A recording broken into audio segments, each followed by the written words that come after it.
a la lluvia tardía, la que consolida el fruto, Señor. No voy a tener por qué caer, no voy a tener por qué rendirme a los años. No voy a tener por qué claudicar, no voy a tener por qué dar marcha atrás. Nadie tendrá por qué decir ese camino no sirve. Él no llegó al final. Nadie permanece, nadie queda con cabeza, nadie queda con vida. Gracias por tu promesa, Señor. Gracias, no hay marcha atrás. No hay marcha atrás, Señor. Tu amor es muy grande. Tu misericordia, tu fidelidad es inmensa. A tu lado yo estaré. Tú me acabas de decir, Señor. Gracias, Señor. O lo recibes, o ve al médico, o ve a tomar pastillas. Escoge.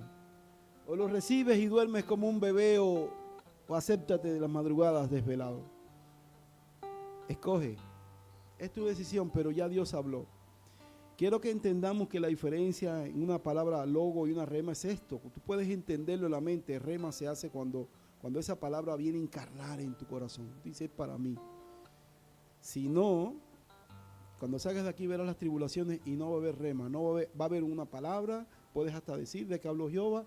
Pero hermano, muy diferente es cuando tú dices, yo no sé de qué habló. Yo estoy viviendo lo que habló. Eso es otra cosa. Vamos a orar y vamos a empezar hoy esta serie que se llama Las Miserias Humanas. Es una serie que llevo orando, llevo un tiempo orándola y mientras más avanza el tiempo más lo veo. Un detalle, ahí cuando estábamos cantando esto de ponte a trabajar, me acordaba de una hermana entre nosotros que la familia estaba distante cuando ella se llena de Dios y se involucra en Dios y se pone a trabajar para Dios. A este jueves orábamos por su esposo, porque el esposo está muy tierno, muy dispuesto, muy todo, y iban a matar a un puerco, y lleva la cabeza para los hermanos y para la niña que cumple 15 y qué sé yo. Y yo decía, en el momento que tú te pones a trabajar, salvas a tu familia. Así que haz algo por Dios. Fíjate que no le hace falta nada a nadie, ni te estoy pidiendo nada. Pero cuando te dicen, Dios tiene esta carga, ponte ahí. Ponte ahí que Dios derrama una bendición especial y ablanda a todo el mundo, toca a todo el mundo, empieza la familia a vivir desbocado para. Contrario a lo que la gente decía, tu casa vive llena de gente. Mis hijos dicen, oye, falta que vengan más gente, falta que venga actividad. Nunca se han molestado por darle la cama a una visita a alguien. Porque este es un ambiente, además de especial y rico, es un ambiente donde Dios bendice, donde Dios trata con los corazones, donde nos ablanda.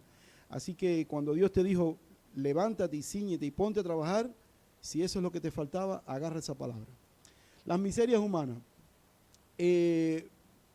Vamos a ver esta serie, que vamos a hablar de 3 tipos de miseria, de las miserias materiales, las miserias del alma, y vamos a ver cada uno de las partes de esta miseria. Si se dan cuenta, los seres humanos somos muy dados a vivir nuestras emociones y a andar en cada uno de nuestros pasados y a ponerle a nuestro presente un poco de la esencia esa que en el pasado recibimos, no siempre bien formada. Por tanto, este asunto de las miserias humanas, si yo le pregunto a ti, ¿quién es un ser miserable? A lo mejor pasas trabajo para definirlo. ¿Qué es la miseria? Quizás pasas trabajo para definirlo. ¿Es precisamente la carestía de material? ¿Son todos los pobres miserables? ¿O son miserables los déspotas, los arrogantes? ¿Quiénes son los miserables? Y como una serie bastante compleja, la he dividido en 3 partes, por supuesto, hoy no la vamos a terminar. Quisiera que no te perdiera ninguna de las partes, porque va a haber un poco de todo. Quiero enseñarle un poco de la literatura, del mundo, cómo se entiende este asunto de la miseria, porque inevitablemente nosotros no podemos ni queremos ni seremos peyorativos con nadie, más cuando los más grandes miserables en la vida hemos sido nosotros, pero sí hace falta que entendamos estos puntos bíblicos para que luego Dios pueda proyectar sobre nosotros la gracia. Es importante que tú entiendas cuán miserable hemos sido y que entiendas las características de esa miseria para que cuando vayas a Dios puedas recibir rápido la gracia. Hay quien pasa mucho trabajo para ser salvo. Viene 1 año al culto, 2 años, no se salva, y es que falta entender su miseria. Recuerdo un hombre que ministraba hace muchos años, que yo lo ministraba, y ¿cómo te va aquí? ¿Cómo te va allá? No, bien. Y bien, pecado, no, pecado, ninguno. Y yo un día, ya que lo ministraba tanto, le dije, cuéntame tus pecados. Y dice, si tú supieras, no tengo pecado, yo siempre he sido una buena persona. Nunca, yo oyendo eso, que no es común que los seres humanos lo digamos, No, brother, no. Pero a ver, piensa, revisa. No. Y yo le decía, precisamente ese es tu pecado. Acabas de demostrarme tu pecado. Este es tu pecado. No reconocerte miserable, ciego, como oremos hoy. Este es tu pecado. Se quebrantó, empezó a llorar y me dijo, sí, es verdad, yo he sido arrogante, he sido engreído, nunca lo había pensado, pero contrario a lo que yo pensaba, se levantó, me dijo, lo voy a pensar, se fue y nunca más vino. Después se fue del país y todo aquello, pero yo siempre dije, qué duro fue, nunca se salvó, ojalá se haya salvado por algún lado, pero nunca reconoció que era un hombre necesitado de Dios y un hombre miserable. Yo quiero orar para que Dios nos guarde y nos bendiga en esto. Papá, ¿quién puede hablarnos de miserias entre los mortales? ¿Cuál mortal será digno de hablarnos de miserias y de miserias humanas, de los trapos sucios que como humanos tenemos dentro, Señor? Yo, como incapaz de ello, estoy ahora pidiéndote que sea tu cruz quien me cubra y quien traiga luz a cada una de las mentes que escuchen esta enseñanza. Por favor, tú sabes que queremos de Cristo todo, que si recurrimos a cualquier argumento es porque queremos que tu verdad sea muy bien encumbrada y entendida. Por favor, alúmbranos, enséñanos, que tú sabes enseñarnos los trapos feos sin que nosotros sintamos rubor o vergüenza. Tú sabes tocarnos la llaga sin que nosotros sintamos golpe. Tú lo sabes hacer, Señor. Yo te pido esa pericia porque yo sí sé que no sé hacerlo, Padre. En el nombre de Jesús, háblanos. Te lo pido. Amén. Vamos a ver cómo la Biblia lo va dividiendo. En la Biblia hay tres tipos de miseria. La primera, la miseria material, texto que la Biblia habla. Dice la Biblia, por ejemplo, alaben la misericordia de Jehová y sus maravillas para con los hijos de los hombres. No solo con los cristianos. Él convierte los ríos en desierto y los manantiales de agua en sequedales, o sea, lo mismo, quita el agua, y allí establece a los hambrientos. Y allí donde él quitó el río y lo puso en sequedal, dice, pone una ciudad en donde vivir. Allí levanta de la miseria al pobre, y allí hace multiplicar las familias como rebaños de ovejas. O sea, Dios prospera y Dios saca de la miseria a los pobres. Dice, véanlo los rectos, noten eso, que Dios es el que lo hace, y alégrense. Y todos los malos cierren su boca. Así trabaja Dios. Dios, en la Biblia hay una definición de miseria que tiene que ver con la parte material, donde hay un pobre, está en miseria, y la Biblia describe Dios, Jehová, como el padre de ese pobre, que si tiene que hacer un milagro lo va a hacer 1 y 1000 veces, y que le va a hacer no solo salir de la pobreza, sino habitar en familia. Y qué bueno que siempre la imagen viene agrupada de familia. Por tanto, contra eso no hay decreto. Los justos, alégrense, los rectos, oh, gloria a Dios. Y los malos, cállense, que así lo hace Dios. O sea, porque el malo no quiere que prospere nadie más que él. Pero Dios dice, tú cállate, tú eres malo, déjame que yo me hago cargo de esto. Esa es la primera, vamos a decir, etimología, la primera familia de la palabra miseria, que es cuando se está en una pobreza angustiante, y de allí solamente podemos decir que Dios es el que libra. Pero de este tema, que tan solo lo estoy introduciendo, hablaremos más adelante, donde tenemos que ver todo lo que hay en el miserable pobre, al cual he entendido que es mejor llamarle mísero, al hombre mísero, porque hasta ahí llega la palabra, porque en el español tenemos un tono peyorativo con la palabra miserable, que ya se ha adjudicado más al hombre despiadado y malo que al pobre. El pobre no se le dice miserable, al pobre se le puede decir mísero, porque es pobre, porque tiene una miseria, pero quizás es digno, quizás es menesteroso, quizás es trabajador, pero no le alcanza y se mantiene en un bajo nivel. Por tanto, para no usar el término que sea fuerte para el pobre, le diremos mísero. O sea, es este tipo de hombre que trabaja y no sale de su miseria, del cual vamos a hablar más adelante. ¿Qué hace Dios y por qué y qué se llega a vivir en esos estados? ¿Qué dice Salomón, el hombre más rico que vive en la tierra, que se vive en los estados de pobreza? Invito, se hace la próxima clase, que no se pierda, porque todos nosotros hemos pasado por ahí. Y déjeme decirle cómo se nos pegan bichos de ese estado. Como uno se hace mañas cuando uno es pobre, como nos vienen entonces miserias humanas cuando tenemos la mentalidad y el corazón de pobre. Como nos justificamos cosas, porque soy pobre. Y todo eso, como sale a la larga, como nos da frutos malos, como nos estorpece el camino, como nos embrutece en lo adelante, como nos cierra el camino a la prosperidad material. ¿Por qué? Porque cuando fuimos pobres, toleramos, justificamos, aceptamos una mentalidad que nos daña mucho. Pero siempre vas a ver que es Dios quien viene a obrar misericordia sobre el mísero, del cual vas a entender luego la diferencia misericordia-mísero. Esa es la primera definición de miseria humana que vamos a ver. La segunda es ontológica, o sea, una miseria existencial, una miseria que tú dices, no me resisto negro, dice el negro. ¿Por qué nací mujer? Dice el homosexual mujer, la homosexual mujer. Yo debía haber sido macho. ¿Por qué nací en este país? ¿Por qué me tiró la cigüeña aquí un poquito más allá? Pues me tiraba en mejor zona. Es una miseria existencial, una miseria que dice, no puedo quitarme la piel, no puedo quitarme. ¿Por qué tuve que ser adicto a tal cosa y hoy tengo este estigma?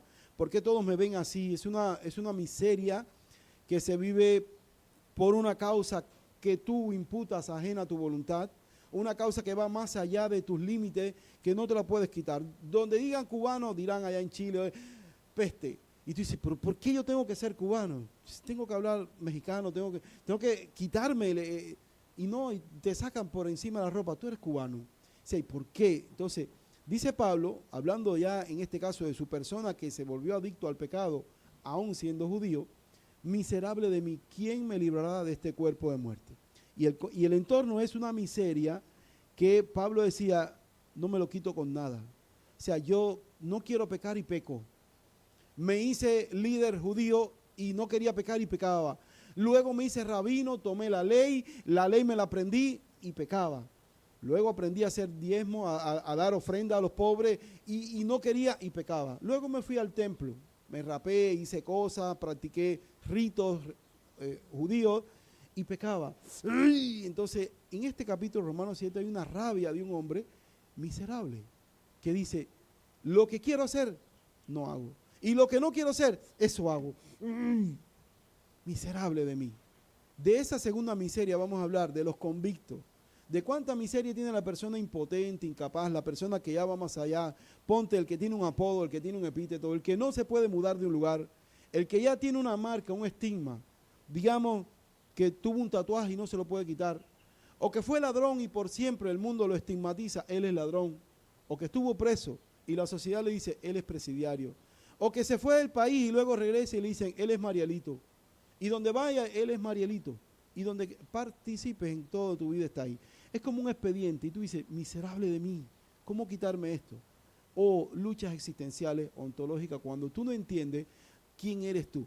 ¿Por qué eres temperamental? ¿Por qué eres sanguíneo? Ay, yo quisiera ser como fulana, flemática. Ay, pero yo tengo mucha sangre. Y eso ya no hay cómo sacártelo. No hay cómo quitarte la sangre para dársela al flemático. Y el flemático dice, ay, yo soy tan pasmado, ay, yo quisiera ser como fulano, colérico, pero no sé, no me sale, no me nace. Y por tanto no me dan el cargo que le dan a los coléricos. Espera, no va a cambiar eso en ti.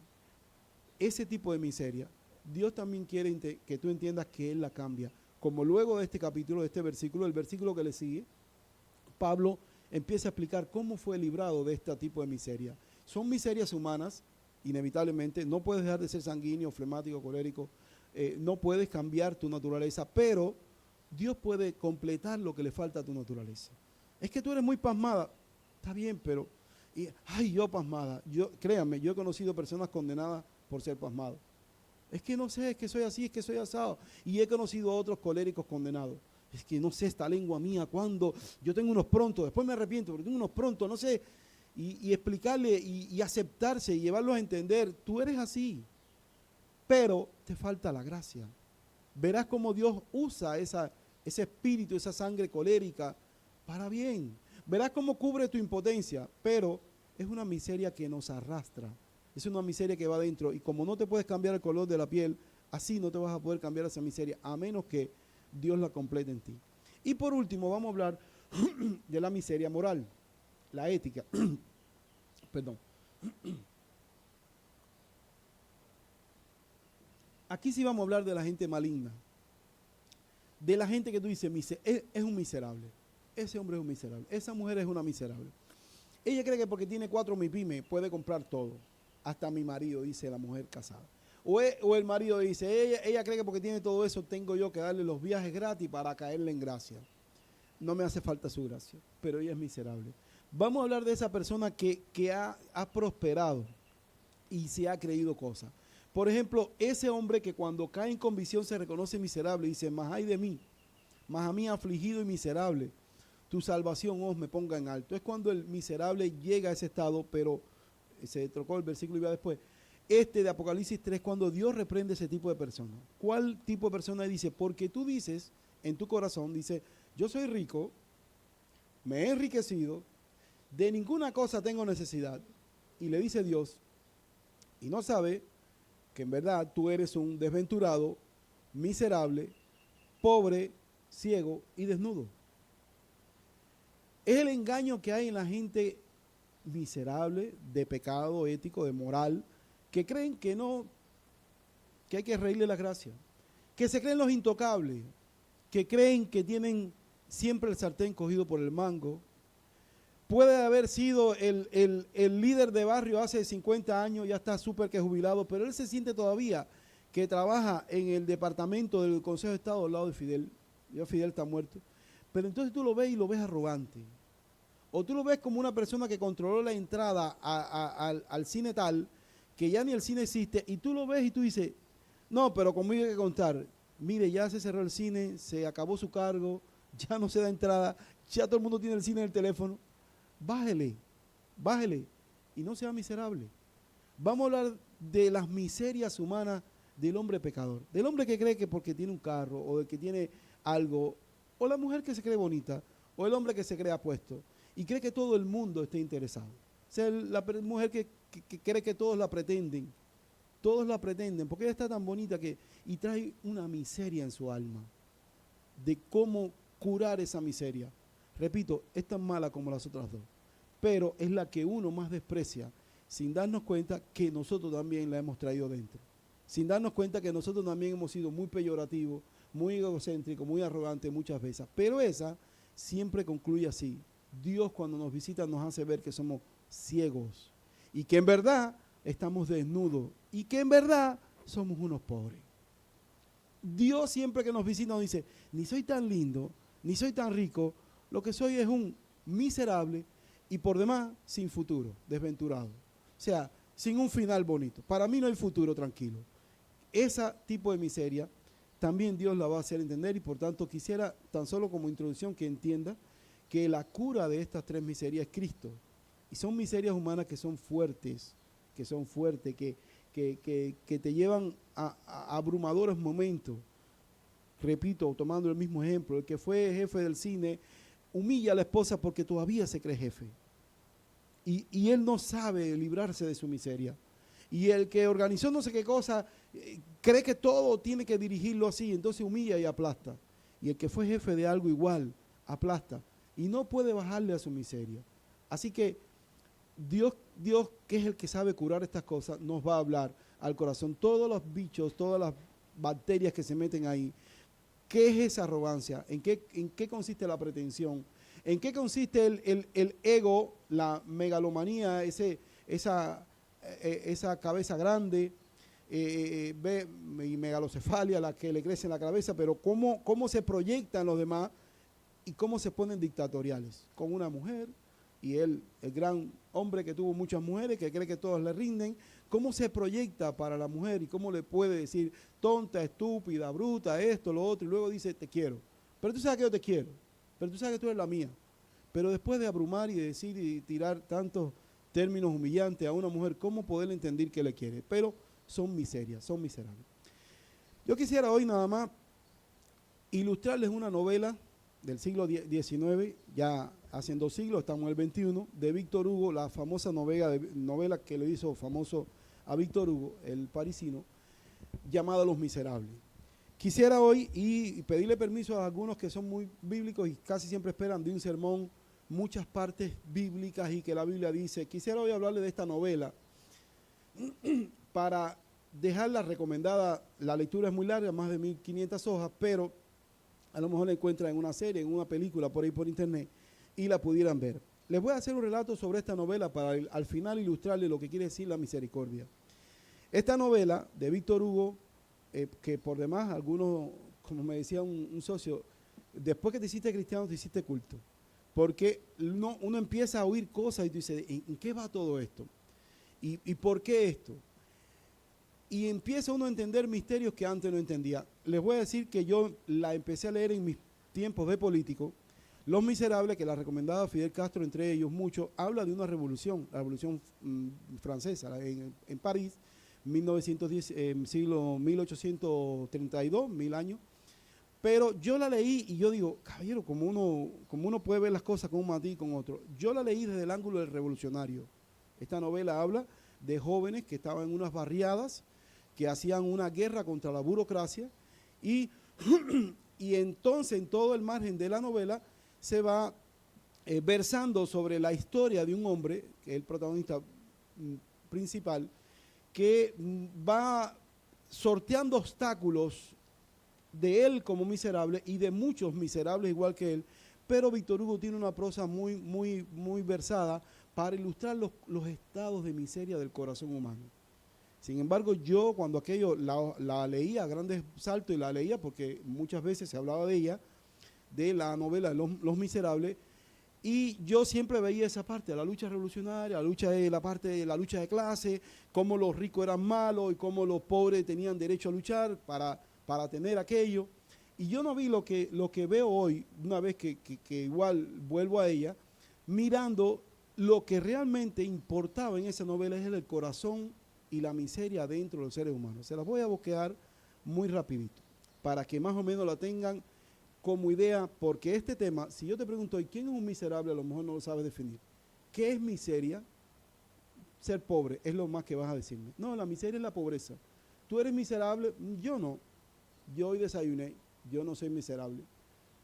Y cuando te leas esta novela o cuando la veas, te vas a poder dar cuenta qué es la miseria realmente y qué miserables somos. Ya, y por qué la sociedad está como está y por qué el mundo está como está, que hay miseria en todos los estratos. En el pobre hay una de miserias grandísimas y en los reyes ni se diga. La miseria es inherente al corazón del hombre, pero a todos nos gusta hablar de los demás como miserables y nosotros, yo no estoy entre los miserables son los otros. Y esto lo ilustra muy bien Víctor Hugo. Muy rápido, Víctor Hugo fue un hombre que no fue cristiano, fue espiritista, ¿ya? Pero entendía la existencia del alma, la existencia de Dios, la existencia del cielo, del juicio incluso, ¿ya? Un hombre que quiso, como les vengo hablando de Los Miserables, de hecho sus biógrafos dicen que la mejor biografía de Víctor Hugo fue la novela Los Miserables. Un hombre que sus cartas después de muerto denotaron muchísimas amantes, él que quería la pureza, la justicia social, la igualdad y todo eso, muchas amantes, muchas queridas. Dice que aún para sus seguidores y admiradores, a este hombre lo siguieron casi 3 millones. En su funeral lo cargaron más de 3 millones de personas sobre los hombros. Este hombre está hoy enterrado en los más grandes panteones, en lo que es París, y es un clásico, un ícono. Este hombre escribió tanto como José Martí, clásico de la literatura, una eminencia. Un hombre, la madre de París,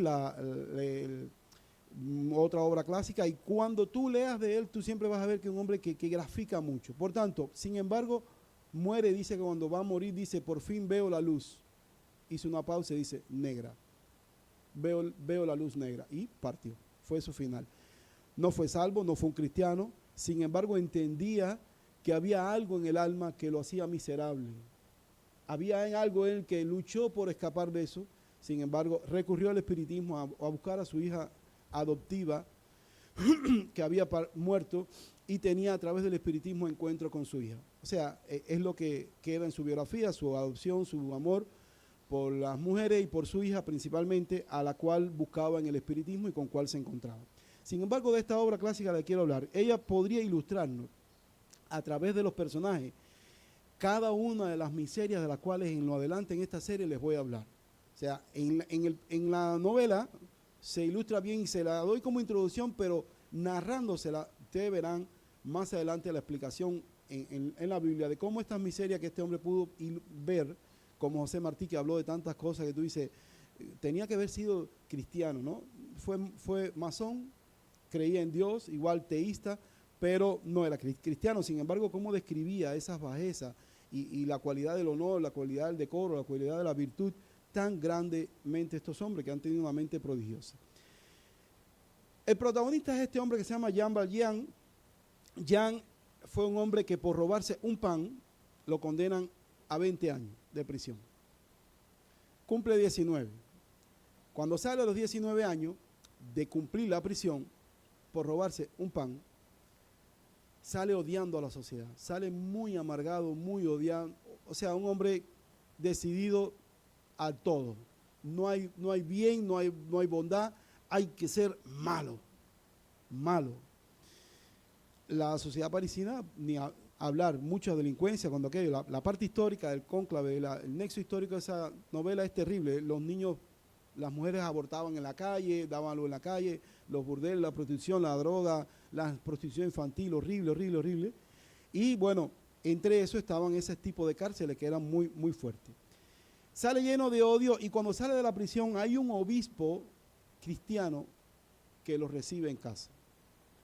Lo recibe el obispo en casa y le dice que él no lo veía miserable, que él lo veía digno.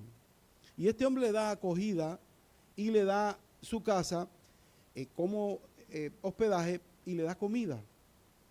Sin embargo, este hombre que odia todo, le roba la plata, los utensilios que habían de plata y la plata de la casa del obispo y se da la fuga.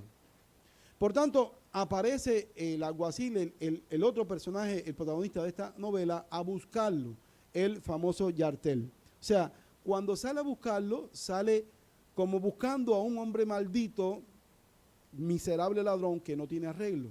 Y lo sale a buscar y pasa toda la vida, escuchen, toda la vida de este hombre, a buscarle porque aquel miserable ladrón le había robado a un venerable y buen obispo que le había dado su casa y después de recibirlo en su casa, le paga con robarlo.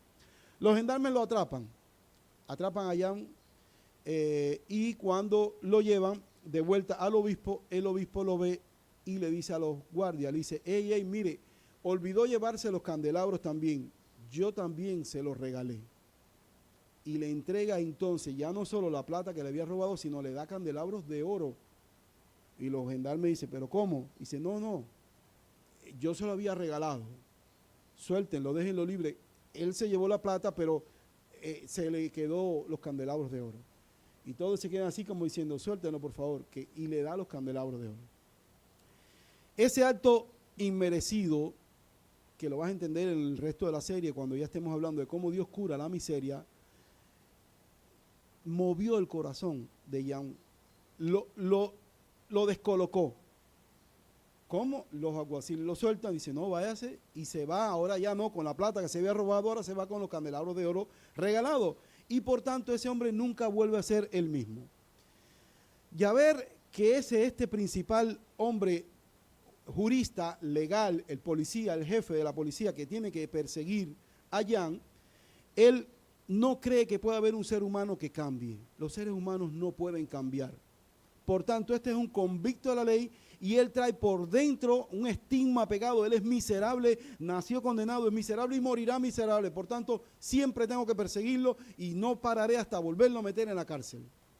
Él nació miserable. No puede haber en él un acto de bondad. Este hombre nunca podrá ser bien. Por tanto, al no tener el espacio en su mente para la gracia ni para el perdón, él siente justo librar a la sociedad de tipos como Jean. Y por tanto, dedica su vida a perseguir a este hombre y a perseguirlo, a perseguirlo. Al calor de toda esa persecución se va desarrollando la guerra francesa, la Revolución Francesa. Entonces, en la mente de este hombre no había maneras de ser librado. Ocurre la famosa revuelta de las barricadas, hasta la idea de los barrios pobres, donde los rebeldes empiezan una revolución y principalmente había jóvenes políticos, jóvenes que se hacían parte de la política, de luchar contra la aristocracia y la clase pudiente. Y empieza, Jean tenía una hija adoptiva a la cual él tuvo y la crió, y él va haciendo mucho apego a su hija. Parece como que Víctor Hugo asociándose con él. quiere mucho a Cosette, una hija adoptiva cuya madre no había podido criar, y por tanto él la adopta, y la hija adoptiva Cosette se enamora de un joven político, un joven francés, que lucha en las barricadas, contra el gobierno imperante y contra las clases ricas. Por tanto, este hombre, conocido como el miserable, Jean, él empieza a proteger a su hija y por tanto se mete en el grupo de los revolucionarios para proteger a su hija de ese ambiente en que el novio la estaba llevando.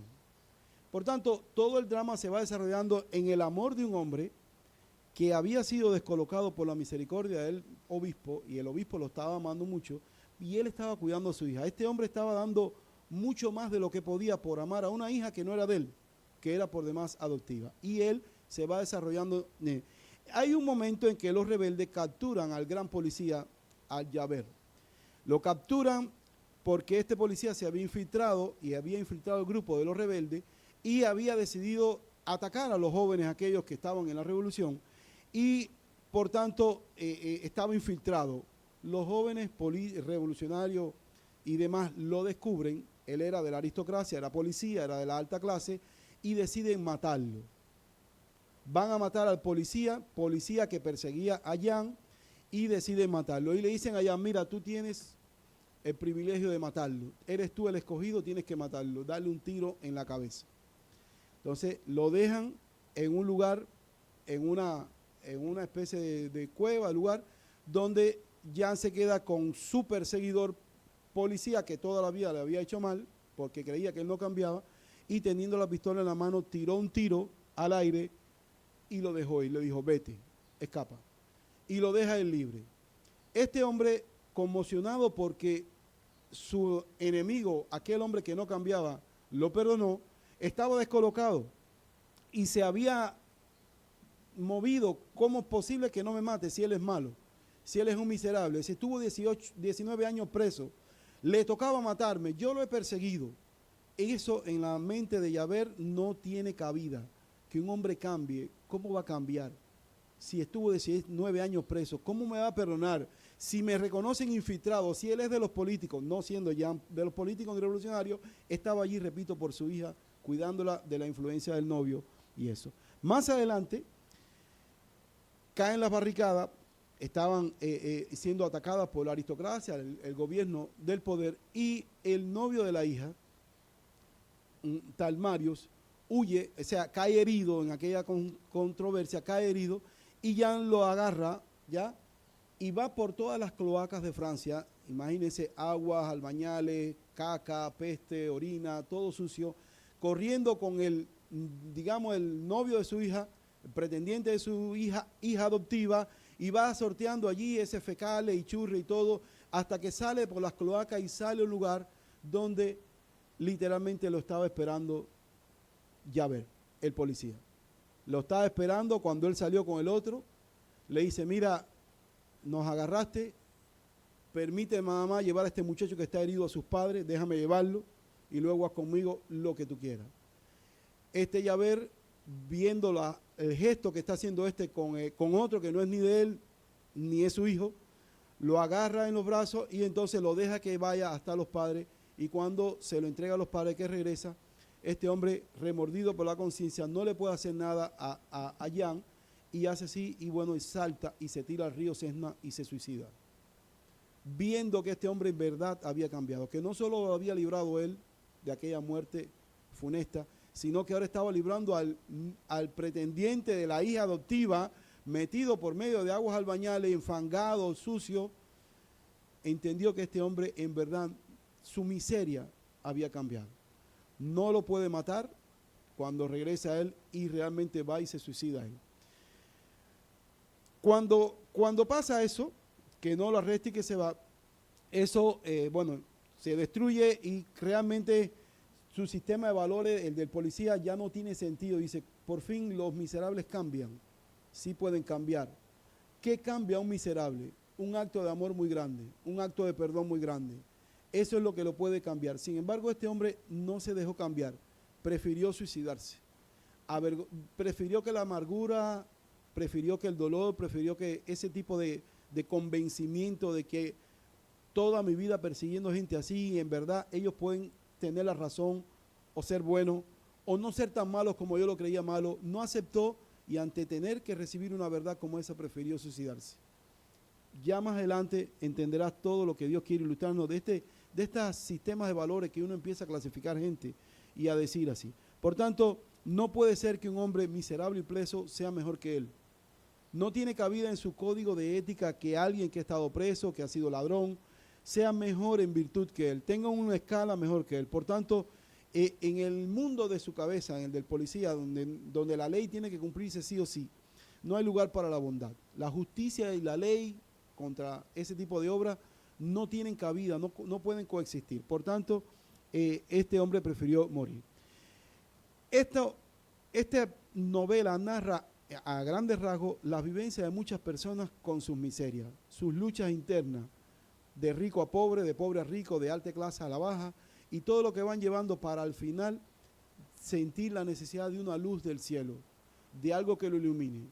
Me acuerdo también a José Martí cuando decía que el hombre animal necesita la justicia celeste que garantice su justicia, y que cuando han dado muerte al hombre, matan al hombre, cuando le quitan a Dios del hombre, han dado muerte al hombre y han dejado el animal, decía José Martí. Y esto también lo entendió Víctor Hugo. O sea, hay algo en el hombre que es digno, pero lo ilumina Dios. Dios le ilumina su miseria y Dios le quita esa miseria y puede venir a él. Qué vergüenza, qué tipo de dolor para ambas personas. La justicia del obispo convirtió a Jan, la justicia de Jan luego trajo remordimiento a la mente del policía, de este Javert, que no quiso arrepentirse y cambiar y dar por sentado que en verdad los miserables pueden cambiar, y prefirió tirarse y ahogarse en el río Sena. Dos personajes que marcan la novela cuyas miserias también son típicas. Miren esto, curioso. El novio de la muchacha Cosette, se llama Marius, es uno de los personajes más importantes. Este Mario tiene sus características. Él lo cría el abuelo. El abuelo lo cría con la idea de que el padre lo había abandonado, cuando realmente la idea no había sido así, sino que el abuelo mantiene deliberadamente alejado al nieto porque el padre se había enrolado en las luchas de la revolución. Y como el abuelo no quiere que el nieto sufra, lo aleja del padre y le dice que el padre lo abandonó. Por tanto, Marius crece con el abuelo, digamos, odiando al padre que lo abandonó. Cuando ya crece, como pasa muchas veces, el joven descubre que su padre no lo había abandonado, sino que había abrazado una causa que no le gustó al padre y el abuelo tomó esa decisión. Por tanto, Marius decide buscar al padre, pero era de la alta clase. Mario era, igual que el abuelo, de la alta clase y decide irse y hacerse de los revolucionarios, de los pobres que estaban luchando contra los ricos, y se mete con ellos y sale a buscar a su padre. Él entendiendo entonces que tenía derecho a una reconciliación con su padre porque él no lo dio, crece todo amargado, crece todo miserable, y que creen que él un día se enamora de Cosette. Pero al enamorarse de Cosette y venir de la alta clase, el padre adoptivo de Cosette dice: Jan, este es de la alta clase, no le conviene a Cosette, mi hija, que es de la baja clase. Y empieza a haber una rivalidad entre Jan, el protagonista, con Marius, porque juzgan a las personas por sus clases. Dicen: mi hija Cosette, que desde niña es esclava, que es pobre, que siempre ha andado descalza, casada con un tipo rico, que él solamente está viniendo a la revolución de los pobres por conquistar a mi hija, pero él no tiene un corazón de pobre, él en verdad es rico. Por tanto, Jan juzga al rico, al joven como rico, y pasa algo cruel, y es que Mario juzga a Jan como pobre. Y por tanto, miren cuando Mario está muerto, la historia de las cloacas, cómo él lo carga en los brazos, lo lleva, pero nunca se enteró de ese episodio donde Jan lo salvó de la muerte y lo llevó hasta su padre. El joven Marius, en su vida final, se pasa toda la vida aborreciendo al protagonista Jan porque Jan era de los pobres y Jan se oponía a su relación con su novia porque no los dejaba, digamos, y había un espíritu sobreprotector sobre la hija porque tenía también la preconcepción. ¿Saben cómo termina esta novela? Abrazado Cosette, la hija adoptiva, Jan y Marius, cuando Marius descubre y alguien le dice que este hombre que él odiaba lo cargó en sus brazos por las cloacas de París y lo llevó hasta su padre el día que iba a morir. y que se enfrentó a Yaver y que lo enfrentó ese día, el cambio y dice, no es miserable. Y ese día, en el final de la vida de este hombre, descubre que aquel joven no era rico, sino que verdaderamente el padre, el abuelo lo había llevado a ser rico, pero no era rico. O sea, como en las novelas, un enredo, pero termina convencido de que la verdad estaba en el corazón. No importaba si eras rico y te criaste como pobre, si tu abuelo te crió, no importó qué cultura tenía, cuando tú pudiste hacer un gesto de misericordia. Que lo que te movía era cuidar a mi hija y tú entiendes que lo que me movía era cuidar a tu hija. Empiezan a emerger las verdaderas intenciones y ya se aclaran los conceptos. Ya no había malentendido. Ya no es por qué dijiste lo que dijiste, sino ya entiendo. Eras un hombre justo, sin embargo yo te veía miserable. El final de esta novela es muy hermoso por todo este tipo de reconciliación que hay cuando emergen los verdaderos caracteres bondadosos. Y el último personaje es la mamá de Cosette, Fatine, donde Fatine realmente es una mujer, miren qué cosa, engañada, una joven, va a una fiesta con jóvenes, los amigos, todos con su novia, tiene la noche, la fiesta pasa, terminada la fiesta le dejan una carta a las muchachitas y le dicen, esto fue un pasatiempo, no nos busquen más, y se van y se desaparecen. La carta establece en Fátima un dolor porque pierde el novio, pero lo que no sabía es que había quedado embarazada muy jovencita. Queda embarazada de Cosette y como no puede criarla, buscó a quien dársela en adopción. Ella empieza a trabajar para su hija, pero su hija Cosette se la da en adopción a una familia rica que piensa que la va a cuidar, y la familia rica desde muy temprana edad de la infancia, 3, 4 años, la toma de esclava a Cosette y le empieza a cobrar esa familia rica, la madre, por la mantención de su hija. Fátime empieza por vender el cabello para mantener a su hija, luego vende las uñas, se saca las uñas para mantener a su hija y dársela a los ricos el dinero para que protejan a su hija, y pasa su vida luego de prostituta para darle el dinero que le pedían los ricos y que cuidaran a Cosette.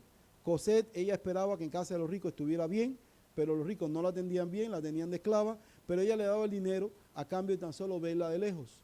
Veía de lejos a su hija, pagaba el dinero y ella empieza a degradarse y es vista como una miserable más, donde ella lo único que quiere es que su hija no la pase mal, porque ella ha sido engañada muy de joven y ha llevado a su hija una vida de mucha miseria. O sea, no quería que su hija viviera la vida que ella tenía de miserable, por tanto, la da en adopción a una familia rica que no le dio. De esa familia rica es donde la adopta Jean, el protagonista, la saca de la familia esta, y es donde se desarrolla luego el otro lazo que les hablé con Marius. O sea, vidas paralelas que van allí llevando miserias, creyendo cosas, cayendo en trampas humanas, creyendo que alguien porque le pague va a ser bien, otros diciendo por amor a mi hija hago lo que sea, vendo mi pelo, mis uñas, yo hago lo que sea, pero mi hija tal cosa, desbordada en una actitud que luego le pesa toda la vida. Va arrastrando en ese camino el término de miserable, por tanto, Jean es miserable, Yaver es miserable, Mario es miserable, Cosette es miserable, y la novela se llama Los Miserables. ¿Qué ilustra esta novela de este gran autor? Las miserias, hermanos, van al corazón del hombre. Muchos hemos caído en trampa, arrastramos ideología, otros arrastramos amores excedidos, otros arrastramos engaños de otros, trampas. A alguien lo engañaron, yo te voy a amar toda la vida y luego te deja la carta de despedida. Esto era un pasatiempo. Alguien ha creído que por una causa noble, justicia social y demás, vale la pena execrar, matar. Y otros dicen, por la causa puedo delinquir, por culpa de los ricos, por culpa de los pobres. Y nos vamos llenando de odio, de miseria, de bajeza, que yace en el corazón del hombre. Cuando ese hombre miserable llega a Dios, entiende el problema que tiene Dios, curar a un hombre, que no lo puede tratar ni por ser rico como a rico, ni por ser pobre como a pobre. Dios tiene el problema de tomar una obra deformada y destruida, convencida de que los malos son los pobres, los malos son los ricos, los malos los presidiarios, los malos los negros, los malos las prostitutas, los malos, convencido en su cultura de que todo lo que ha vivido es real, y como a Jean le va a pasar, al final de la vida es que empieza a aclararse. O como a Mario, al final de la vida dice, tanto odié a este hombre, y realmente este hombre era el mejor padre que ha parido la tierra. Y este hombre no solo es el mejor padre, estoy vivo porque este hombre me cargó por las cloacas de París. Que engañado he vivido toda mi vida, he separado a mi esposa, a mi amada, de su padre, del único que la crió. Y Cosette decía, ¿por qué lo han alejado? Cuando yo era una esclava en una casa y este hombre me recogió. O sea, qué duro cuando las miserias hacen tanto daño, separan tanto, y al final de la vida es que uno empieza a aclararse que los malos no eran ni tan los ricos, ni tan los pobres, ni tan las prostitutas, ni tan los de tal clase. Empieza esta novela, repito, tirada mundial, clásico en la literatura universal, de obligada lectura a todo el que quiera entender, porque además habla de obras en tiempo real, historias reales, cómo es la vida del corazón del hombre por dentro. Ni son tan buenos los que dicen ser los buenos, ni son tan malos los que dicen los que lo llaman malo. ¿Dónde está la verdad? ¿Qué lo movió? Triste el corazón del policía que juzga a este hombre incambiable después de 20 años presidiario, no tiene arreglo, árbol que nace torcido, jamás su tronco endereza. Hay que meterlo preso sí o sí, por el bien de la sociedad, la justicia y la ley, tiene que estar preso. Y realmente fue el hombre que lo salvó y que lo libró, y el hombre que no le pagó al mal por mal. De manera, hermano, que cada vez que en las páginas de este libro se enarbola una condición de miserable, uno como que se vea reflejado. Y como las novelas que tienen ese ardid de llevar vidas paralelas e entrelazadas varios dramas, uno puede ver a nivel de plano, lo cual hago yo como pastor, yo me elevo y veo las vidas y los cursos de los acontecimientos y lo veo como un plano y digo, mira por aquí, mira por acá, y verdad que dan para hacer libros. Muchas de las vidas nuestras, de todos ustedes y los que nos escuchan, da para hacer libros. Yo les pido que lo vean así, Dios alejado, mirándolo como un plano, diciendo, mira por dónde va este, mira aquí. Y en cada uno de esos escollos por donde las vidas van, arrastran sus miserias. Aquí Dios dice, no es el problema, es tu miseria el problema. No. Y las personas se miran a Dios y dicen, Dios, sí te estoy oyendo, pero ese no es el problema es tu miseria. Pero mira, pero Dios, mira, porque es rico, porque es pobre, porque es prostituta. Diría el mundo, ¿por qué Fantine entregó a su hija a la clase pudiente, adinerada y rica? Ponte en el corazón de una muchacha que la usan, que la abandonan, que la dejan embarazada, que luego no tiene dinero, y para no hacer como el resto de las madres de París, tirarla en la calle, bebita, tirada como se hacía, envuelta en un trapo y tirada en la calle, busca al menos a alguien que le cuide a su niña. Ese alguien, aprovechándose de la desgracia y necesidad, dice, yo te la cuido, pero te cuesta. Yo pago lo que sea, pero por favor cuídemela. Yo no tengo ni dónde vivir. O sea, miserable, y luego el mundo le dice, prostituta, miserable, mira, vendió su pelo. Y Dios ve el plano, pero la gente ve esta que vendió el pelo, esta que vendió la uña, aquella que se prostituyó. Pero Dios ve más allá. ¿Pero deja de ser miserable Fantine? No, si miserable es, tan miserable como la familia esta que la cuidó, los Tennyder. La familia Tennyder que cuidó a Cosette, miserable. Y ya luego Cosette iba a arrastrar igual vida con un joven amargado que va a quitarse la amargura en una revolución, a luchar contra los aristócratas. O sea, hermano, créame, las miserias humanas han logrado dañar todo, destruir todo. Una buena familia, un buen negocio, un buen trabajo, un buen país. Las miserias humanas, la arrogancia, la envidia, la malicia, la calumnia, la codicia, hermanos, por ahí están. Pero como nosotros no hemos llegado a los niveles de Bill Gates, nosotros no nos vamos a sentir muy codiciosos, ni muy arrogantes, ni muy amadores de nada. Y no nos damos cuenta que como pobres tenemos nuestras arrogancias. Como gente común, cursi, corriente, tenemos nuestras miserias. Nosotros creemos que las miserias estarán entre Elon Musk, debe andar ahí entre Donald Trump, Bill Gates, por ahí debe estar toda la desgracia del mundo.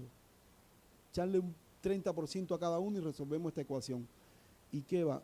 Donald Trump, Bill Gates y esa gente tendrán mucha plata y habrán sido muy arrogantes o miserables, pero generalmente nuestros escollos están dados por nuestras miserias.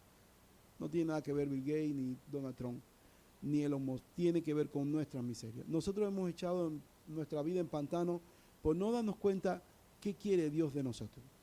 Y lo dejo aquí, no sin antes hacer la invitación de ver esta novela, o menos bosquejarla en algún material, hay documentales, para que vean algo que quisiera que entendiéramos, que estas tres miserias, tanto los pobres que son miserables y como pobres se justifican, como los desdichados que luchan contra algo que no tiene arreglo, la ontología humana, la parte existencial, como los arrogantes, impíos, creyentes que se merecen todo, para estos tres clases hay misericordia. Y alguito que Dios me mostraba cuando preparaba este sermón es lo siguiente, de gramática. La palabra misericordia y miserable no se le parecen. Miseria y misericordia no se le parecen. Eso es algo que yo aprendí desde que me metí en el mundo del griego y el latín y todo esto entendiendo la Biblia. Y yo, porque casi siempre, si han oído el cardio, todo el mundo dice, ¿qué cosa es el cardio? Vamos a hacer cardio, y no saben ni qué cardio. Le pregunta a un médico, cardio, ya lo entiende rápido. Cardiología, cardiólogo, corazón. Bueno, así pasa, cuando tú oyes una palabra, casi siempre tiene una raíz gramatical, una raíz de dónde parte. La palabra misericordia, que es cardio, pero es cordia porque va al latín, está dividido en dos palabras. Miser, que es pobreza, y cordia, que es corazón. Repito, latín, que es posterior al griego, pero en griego es cardia, corazón. El latín, que es la lengua romana, la lengua del Imperio Romano, divide la palabra misericordia, y es una palabra latina, misericordia, dividida en dos, pobreza y corazón. Pobreza de espíritu, pobreza de dinero, pobreza de recursos materiales, pobreza de estatus social, pobreza, un corazón. Entonces, ¿qué quiere decir misericordia? Poner el corazón en los pobres. Dios ha puesto su corazón para mirar a los míseros, a los pobres que no tuvieron suerte en la sociedad, que desgraciadamente arrastraron cosas, que son pobres materialmente, que no tienen un papá, una influencia, una palanca. Dios te va a decir, como Fantine, no tienes que prostituirte, yo te voy a ayudar con Cosette. Te va a decir como allá, no mates a Yaver. Yaver es un hombre que te necesita y es un hombre que está bajo una cultura equivocada, no lo mates. Dios va a mostrar, poner un corazón en el que le falta, en el pobre. Eso quiere decir la palabra misericordia. Miseria y misericordia son palabras que vienen de la misma raíz. Y viene la raíz de la pobreza. Pobreza existencial, pobreza material, pobreza de ética, de moral, de virtud. No hay virtud en el miserable. Él es un miserable. Sí, es un miserable, no porque es miserable en sí, sino porque le falta la virtud. Dios no lo tilda como tú y como yo. Dios dice, pobre miserable. Fíjense como dice aquí. Y el consejo que le da ese pasaje de Apocalipsis que le leí dice, yo te recomiendo que de mí, al pobre, miserable, rico y ciego, dice, que de mí compres oro puro y aceite y ungüento para que aclares con colirio tus ojos para que vean que en verdad eres un pobre desventurado. O sea, Dios dice, yo no te veo tan rico, eres un pobre desventurado, no tienes futuro, tú no tienes final feliz, para ti no hay final feliz. Quien jugó con mujeres, para ti no hay final feliz. Quien amasó los montones, para ti. Quien jugó con los hombres, quien usó un discurso y lo timó, para ti no hay final. Quien los timó, quien los estafó, quien los utilizó, quien los dejó llorando, para ti no hay un final feliz. Y Dios te dice, ¿puedes poner mi corazón en ti? Te voy a ayudar. Quiero darte mísero mi corazón, misericordia. Quiero darte misericordia. Ven a mí. De modo que Dios no los rechaza como nosotros. Dios lo invita a que vengan porque le va a dar su corazón. Así que esta serie de lo que va a tratar es de cómo Dios le da el corazón a seres como nosotros, llenos de miserias humanas.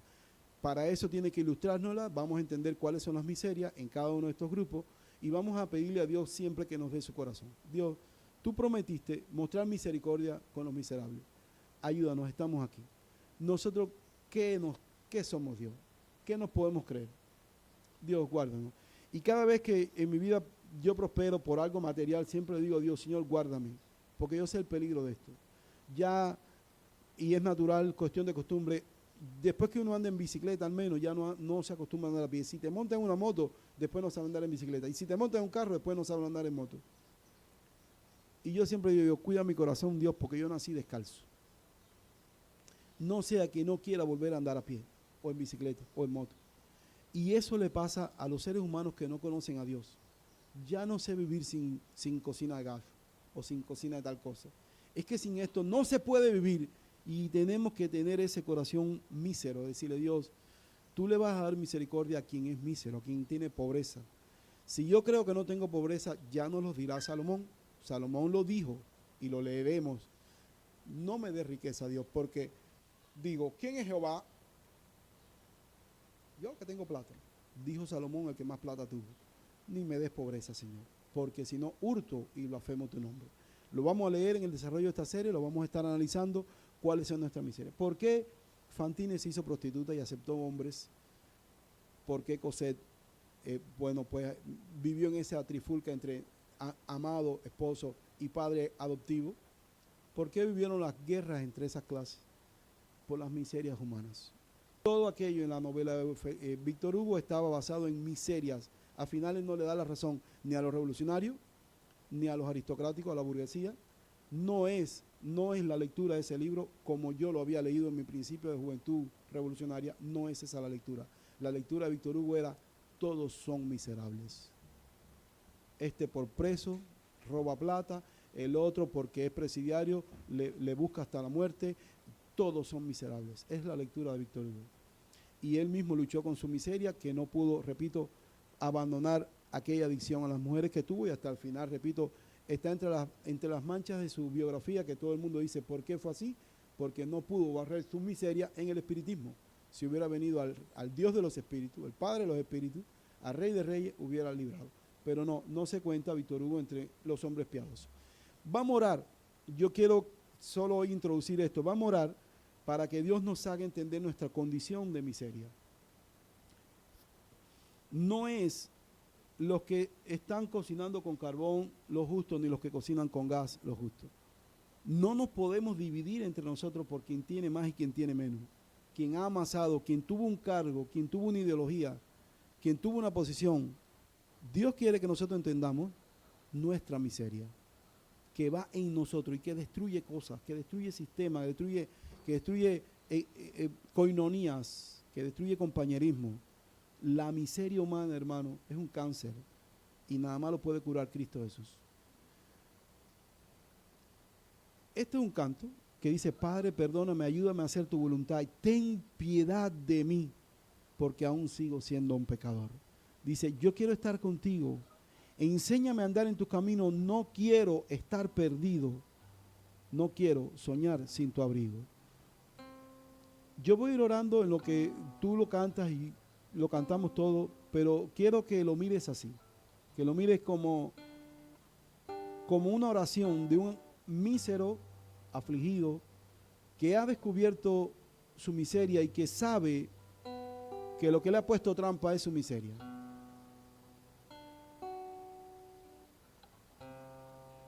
Es muy común terminar cultos, eventos, predicaciones y que almas, hermanos, yo también nos acercamos para decir: si hubiera sabido esto, no estuviera soltero. Si hubiera sabido esto antes, no hubiera hecho tal cosa. Si hubiera sabido esto antes, no hubiera abrazado tal causa. No hubiera perdido 40 años de mi vida. Si hubiera sabido esto antes, hubiera sido tan bonito. Eso es muy común que pasa, y no pasa esporádicamente, casi que pasa en todos los cultos, porque el Espíritu Santo nos alumbra, nos despierta. Yo te digo, ten paz. El día de Dios no es ni antes ni después, está llegando en el día exacto, el día señalado que Dios tenía para marcar tu corazón. Nada más te digo, cuando cantes este canto, cántalo como que sea tu palabra tuya, como que lo hubieras compuesto tú. Porque Dios anda buscando poner el corazón en los míseros. Y Dios lo va a hacer. Dios lo va a hacer.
Yo quiero estar contigo.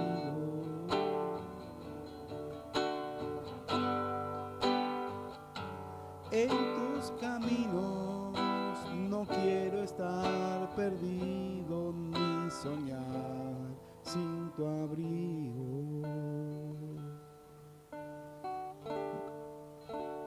Padre,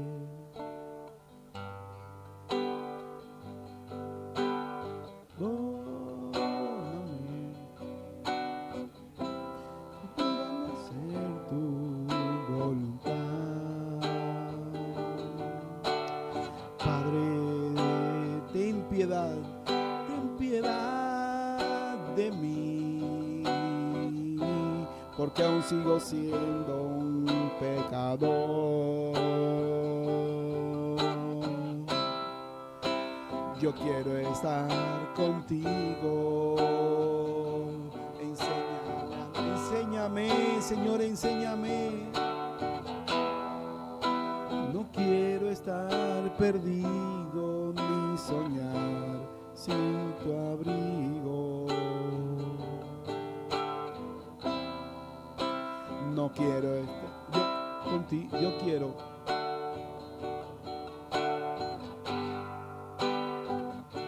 En tus caminos no quiero estar.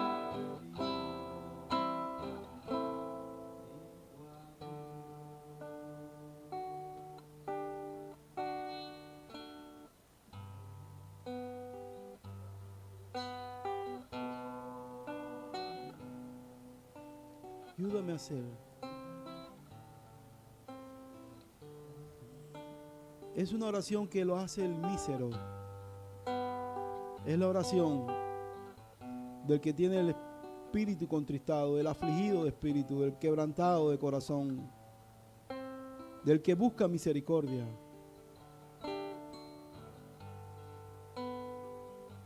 Nos puede pasar como a Fantine, recibir una carta diciéndonos, era un pasatiempo. Qué frustración, qué desengaño, qué desilusión, qué rabia. Me utilizaron, qué rabia.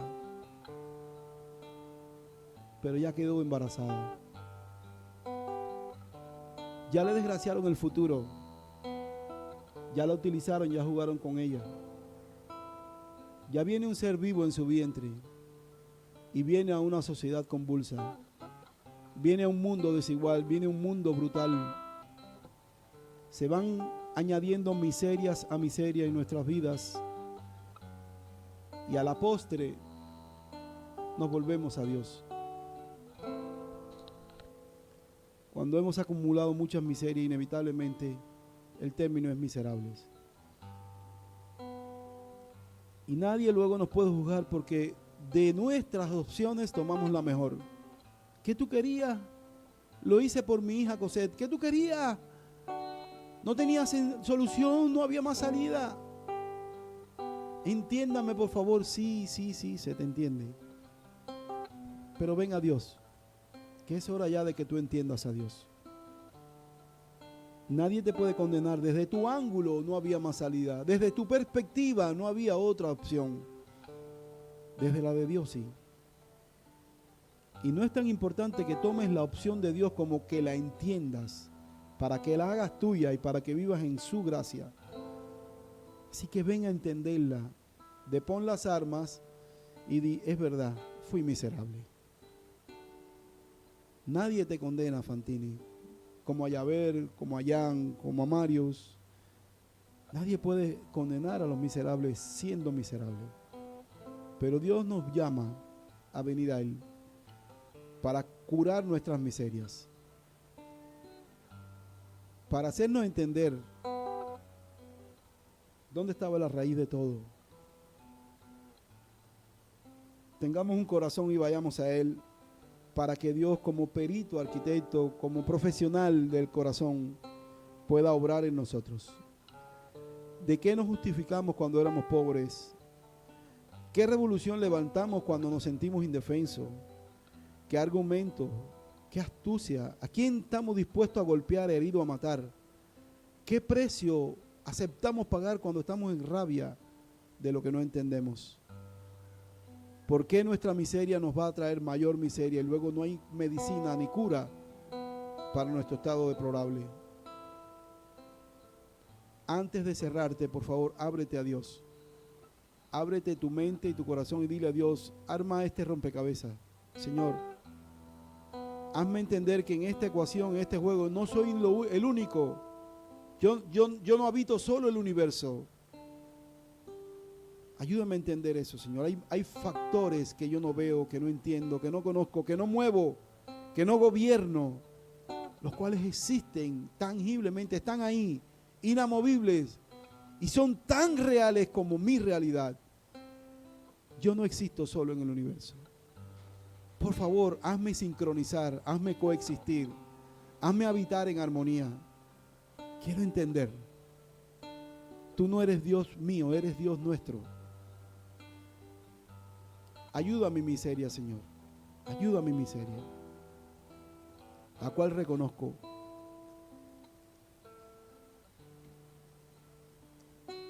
Amado, Dios nos va a abrazar muy fuerte y nos va a hacer entender estas cosas, porque su Espíritu nos anda buscando para salvación. Dichosos, los otros días hablábamos los hermanos y decíamos, dichosos los que puedan ser salvos en esta generación. Yo digo que está tan difícil ser salvo hoy como cuando empezó el camino del Evangelio, porque realmente qué duro se está poniendo para la sociedad de hoy entender a Dios, al Dios sin colores, no al Dios multicolores, al Dios sin colores, al Dios invisible. Qué difícil. Por tanto, ser salvo hoy es un gran milagro, un gran privilegio. Y no es por esta iglesia ni por un servidor. Yo escucho a mucha gente y voy a muchos lugares y conozco muchos casos. Se está poniendo difícil. La gran mayoría de las iglesias están vendiendo humo, falacias, para que te vaya bien. Abran las redes para que vea cuántos rezos y oraciones para que te salga el día bonito, el día bueno, el martes de color oro. Cuántos timos para que te hagas dinero, para que esto y para lo otro. Y tristemente que hasta lo que dice ser iglesia ande vendiendo tales falacias. Por eso te pido que pongas el corazón. Dios te va a parir, Dios te va a engendrar, te va a hacer una nueva criatura, pero pon el corazón, ¿ok? Dios le bendiga. Tenemos un alma nueva que nos visita hoy, es vecino de